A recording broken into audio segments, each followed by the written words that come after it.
And not to be mean to Genarog in any capacity, I think he completely could take it home. It's just that Don looked a bit too sharp for Genarog in that set that they played in the finals. I just think he was a little bit more on point, and he seems just a bit more comfortable in all of this. But like I said, if Cone is making the adaptations that he needs to win this set, I don't know, man. That's a really tough opponent. Let's see something now, okay? This is the counter. I do want to see Cone kind of opt to counter more. He looked a little bit lost on how to kind of deal with a tornado or any projectile against Genarog for the first set mostly. Yeah. Okay. I'm eating my words a little bit, by the way. Cone is rushing this guy. He's absolutely getting in his face immediately and just trying to keep the pressure on over and over. He is waiting for Genarog to swing first a few times now, I'm noticing. Yeah. But still, it is the tried and true Cone offense that is taking him home right now. That is really putting a lot of percent on the board. He gets the dash tap. He doesn't quite find the sweet spot up tilt. Oh, sorry, up air. But that back air, even with Sour Spot, isn't going to be taking the stock, in fact. Forest giving Fleet a little bit of leeway as Genarog goes above stage. He finds a nair. Still nothing. Cone has found so many hitboxes, but never a tipper to end it. Still, wow. Okay, the tornado probably going to down B. Does air dodge through it though. Good on Fleet. On Genarog trying to find the timing. But the F tilt, just a little swat away, get that fly out of my face. And Cone taking the first stop, looking strong. Honestly. Genarog finding an up tilt conversion, pressuring that double jump a little bit, but great drift from Cone, who sort of breathes back a bit, then back in to mix up Genarog's timing just a little bit and allows him to get back on stage. He's just going to get back after his trouble so bad. At least he gets him to ledge. And that is one of Cone's nasty habits coming through. He's super aggressive off the ledge. It's pretty much always going to be a wave dash of some sort. Sorry, a wave land, whatever you want to call it. A ledge dash, there we go. Took me through chunks, we got that. But a ledge dash into some sort of aggressive option, it'll be grab or I think up tilt usually. And if you're cognizant of that fact, if you're shielding well in good positions, you are gonna get a lot of that. As Genarog does not eat too much percent on the second stock, and has evened everything up, stock wise at least. Okay, how you landing though? Of course, using the float, the slow force, should we say, just kind of buys the time. Obviously, that's going to work out, but of course the down B is there every time.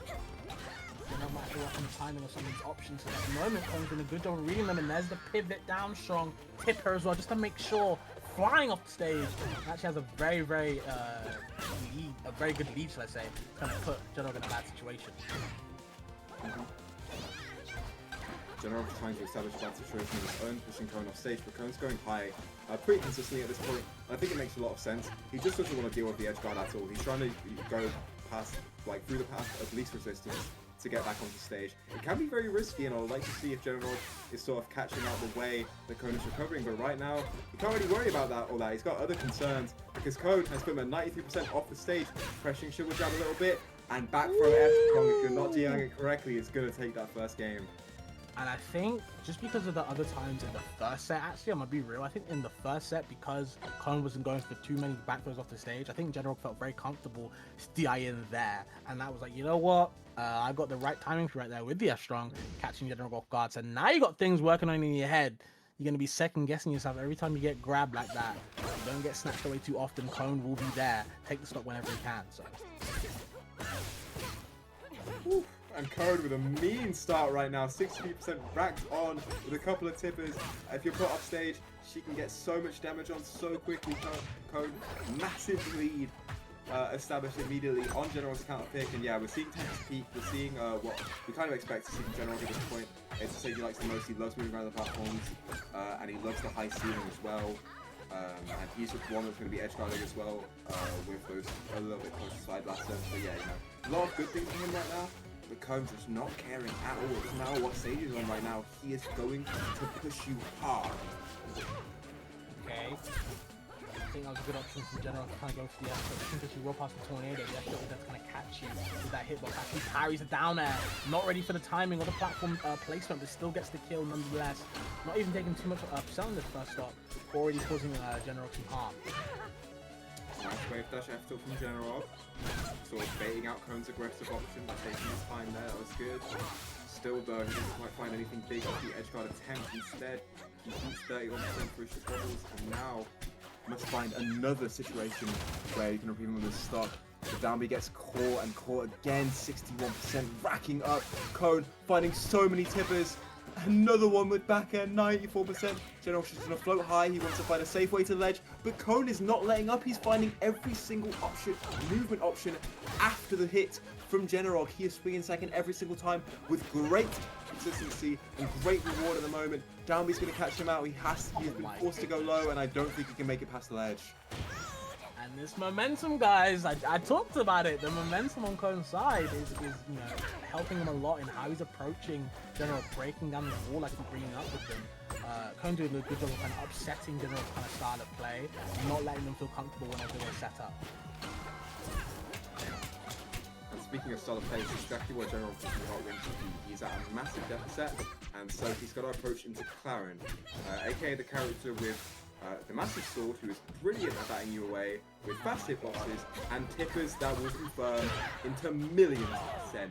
Finally, back air catches out of him just at the edge of Cone's invincibility from the counter, luckily. But 2 back airs is almost going to take that stock, and that's why we like that high ceiling on Tempest Peak, because otherwise I'm pretty sure that was curtains for Fleet.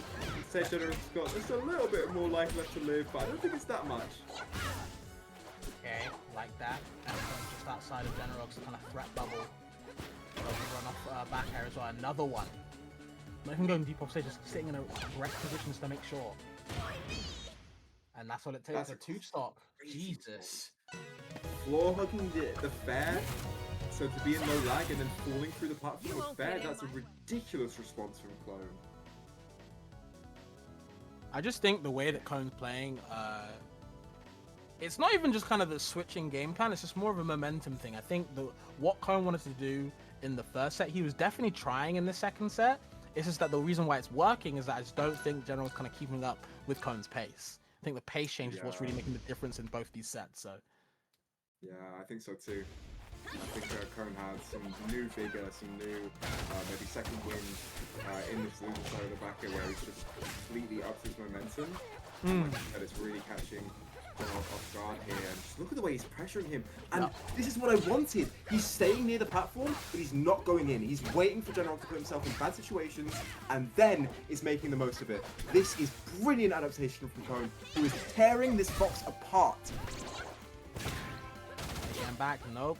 And there again, carrying you, just when you want to kind of float away. Cone is right there, doesn't even jump to kind of waste frames, just waits on the platform, see what Genarog does, goes past the side B, wants the counter, wrong on the timing yet again, but still gets the Aether again, swatting that Fox away. Yeah. He's not quite finding as many hitboxes from the no-fun zone, but it's always good to just put up a space where Fleet cannot use any sort of projectiles. And Genarog, who is swinging a lot, is caught randomly off guard by just a dash away down strong, and that's just like the Cone special, man. You've always got to be ready for that. You can't just be swinging super brazenly into Clairen ever, really, because she can hit you so hard for it. Forward on the call out, yep. The Nair that should be death. Genarog not down in that just yet. Trying to fight back when they can. Good edge guard right there very early as well to claim that first stop. It's just about how they can continue the momentum. Can they carry it on? Yeah. I'm trying to think of what Genarog should be applying at this point right now. Honestly, I think he just needs to start hitting Cone as hard as he can. In terms of neutral, Clairen's clearly in full control of it right now, and Cone is catching out his timings on side B, especially with dash attacks so consistently. Genarog is not at all managing to set up something big, so I think he just needs some big timing mix-ups, maybe just like fully sending some aggression every once in a while. That's Cone's off guard a little bit more, but I don't know, man. I think there's a lot more work to be done. Oh no. Was that tip in there? Yeah, that was tipping that with DI out. Jesus. Very strong. That was ridiculous. Very. Absolutely. I do think people are starting to put Clairen higher and higher in these tier list talks and these discussions just because of kind of the nature of the other characters around are getting nerfed. And I think people kind of realize that her stuff is pretty nasty. Okay, we get a catch on the wall jump with down air from Genarog, who finally manages to put himself a little bit more on the board here. Okay. Low TC can't get too much of a combo. There's the pop potato yet again, ticking.